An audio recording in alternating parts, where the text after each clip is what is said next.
What's up, everybody? Alan Wheeler here, and I'm joined by none other than Bo Moore, IGN's executive tech editor and resident PC hardware expert, who actually got to go hands-on with the MetaQuest 3 at an event earlier this month. Bo, how are you?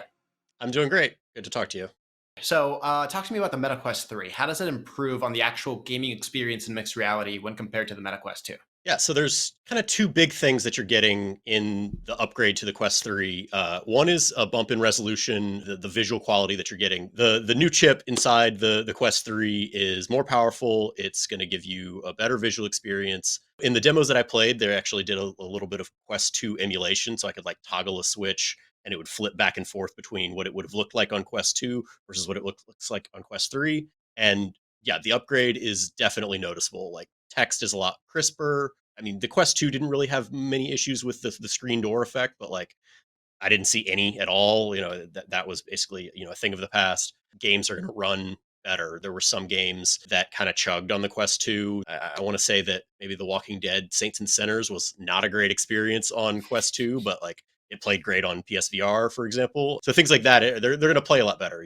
It's simply a more powerful piece of hardware. The other big upgrade is on the mixed reality front. There's 6 total cameras on the device for all your various sensors, but 2 of them are RGB cameras. They are taking in your surroundings and giving you a full color view of the room around you. So gone is that monochrome, grainy, barely can tell what's around you when you switch to the pass through view. This is like a full view of your surroundings. And yeah, it's still a screen. You can still tell that you're in VR. It's not like a picture perfect view, but it very much so looks great. And there are a lot of games and experiences that will totally take advantage of that mixed reality. Playing a game where you set up a virtual tabletop in front of you and then you still got the room around you and you can see everything that's happening, but you're then also playing a game in front of you rather than being in that fully like digital world of, a fake room around you. Well, speaking of that pass through, how is the process of setting up your game area? Is it similar to the Quest 2, where you sort of outline your space first, then you jump in, or is there any quality of life upgrades when it comes to getting to that process quicker? Yeah, you can still do the current version, which works pretty well. You just draw the outlines on the ground. It's a pretty painless process. But there is also a new. You can just basically put the headset on, and when you're doing your initial setup, you do your room setup, and then you just kind of look around the room, and it scans everything. So walls, ceiling, floor. It'll scan pieces of furniture, and then after scans 75-80% of the room, however much it needs, it then it's like, okay, here's your ideal play space, and sets that up. And then if you need to, you can adjust things and draw some walls. So in one of the demos I did, I was in a room that was kind of a fake living room with dividers up. And so it kind of knew where the wall was, but didn't 100%. So I was able to be like, okay, I'm going to put a wall here to actually make a wall. Because there are games and experiences that like have things happen on where the wall would be, so it will create an effect of like something breaking through the wall. And First Encounters it's a demo that when it started out, I could just see the world around me, but then as I started shooting the walls, it was then on an alien planet, as the walls fell away and little poof balls were coming at me and had to shoot them to capture them. Well, that is really exciting to sort of be able to jump into the games a little bit quicker. I know that was something that I suffered a lot with my Quest 2 is it felt like there was always an extra step to take before you could jump in. So that's definitely encouraging news. Now, you talked about your experience. What exactly did that entail with your hands-on, and how did you like it? I played that First Encounters that I mentioned, one called, I think it was called Red Matter, which was like a Mars walking around a space station type thing. That was where it was mostly just like a visual demo. So I was just kind of walking around and seeing they had, little stations set up to kind of show off the graphical prowess of the device. I also played Assassin's Creed Nexus. It's full motion. You got parkour controls. You're climbing up buildings. The climbing was pretty similar to Horizon Call of the Mountain, if you were familiar with that one from PSVR 2. The climbing, I felt Horizon did it a little bit better, but that was also a game that was built like entirely around climbing, whereas Assassin's Creed had a lot more going for it. It was really fun to climb up a building and then see guards over there, and then I just like take the knife off of my chest and throwing Check them out. knives to take them out. You do a kind of this motion to pop your hidden blade out and do your silent takedowns, your assassinations. So yeah, I only played these for maybe 15, 20 minutes, but it was fun. Now, something that I did want to talk about is around comfort and weight. That was a big issue for me specifically with my MetaQuest 2, since the entire sort of like the weight of the device is sort of front loaded with the base straps. They don't really Hmm. like keep the device up. It's just kind of like weighing directly on like your nose, your bridge, that sort of area. The MetaQuest 3 is actually heavier than the MetaQuest 2, if I'm not mistaken. Yeah, So, just how did it barely. actually feel to have it on? It's very slightly heavier, but not by a huge margin.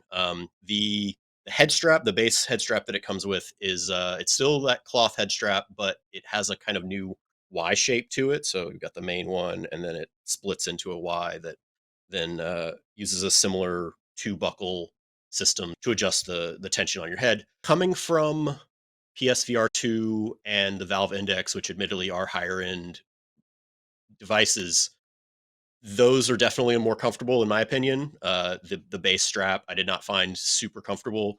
That said, with the MetaQuest 2 and here again, like there are very much so both I think official and third party straps that you can use. Some upgraded ones that will improve your comfort.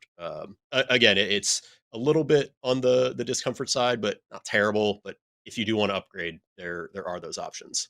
Now there is a price increase as well compared to the MetaQuest 2. MetaQuest 2 was around $300. Now the MetaQuest 3 around $500.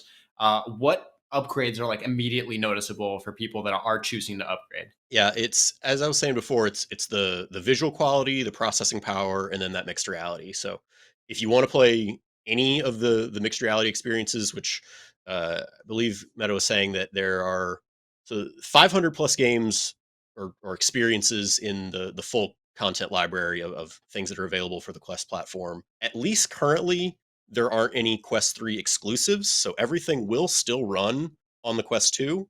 That said, they won't be able to really take advantage of those mixed reality things. So a lot of games will be getting upgrades for both on the visual front, the processing front, and especially mixed reality. One example is Lego Brick Tales. It runs fine on the Quest 2, and you can when you're in there, you're in the virtual world, and you can have your Lego playset in front of you, but in a virtual surrounding. But with the mixed reality, you can have that virtual playset in front of you, but with the room around you, and you can still see people walking in. Same thing, with something like Beat Saber or a lot of the fitness games, and instead of being in that sci-fi tech tunnel of the darkened stage where you're playing Beat Saber, you could actually just have the things coming at you in your living room, and you can see somebody walking by and getting real close to your play area. It was really nice being in, I was in the demo, and then we had one of our folks from our video team there with us, shooting B-roll of me while I was playing. It was really nice to be able to see him. It was like, oh, hey, you're right there. I can move and know that I'm not gonna don't have to worry about Yeah, hitting just you in the smack you in the face. face. Yeah. Exactly. Yeah, it was a nice change of pace from being fully immersed in the world and uh, having no idea what was going on around me. Now, the MetaQuest 3, similar to the MetaQuest 2, is a standalone, you know, platform that you can connect to, let's say, your PC if you want to use like a virtual desktop style Mhm. app to connect it to that. But for more of like the casual user base, there are more games than ever to choose on this platform. Like you mentioned, Assassin's Creed Nexus. There's the Ghostbusters game, Lego. Do you think these are enough to make people that are non-VR users jump into this type of tech? And if not, like what needs to change for that to be something that people that maybe are late adopters would want to actually jump into? Yeah, the one of the biggest barriers to entry for VR has been the hardware. And when you have to both have a headset and then a device to also play it, Gen 1 VR back in the day when it was the original Oculus Rift and the earlier headsets that were coming out, people were like, okay, I'm paying a couple $100s for a headset, and then I also have to be paying at least several $100s for a PC that's powerful enough to even run this stuff. uh, the Quest line fully streamlined that and made it so much easier for people to get into VR. We're now kind of at an interesting point where the Quest 3 is almost not even meant for those entry level people anymore, because as far as I understand it, the Quest 2 is not going away. When they announced the pricing on the Quest 3, they Meta also mentioned that there would be a price cut on the Quest 2. And so I'm assuming at least that they're planning to continue producing Quest 2 for the foreseeable future. I don't know, maybe not another 5 or 10 years, but at least another couple of years. And with that price cut, that will be the really great place for people who haven't gotten into VR yet. Once you're in that universe and you decide, oh, VR is really cool and I want a higher end experience, then yeah, it would be worth upgrading to the Quest 3.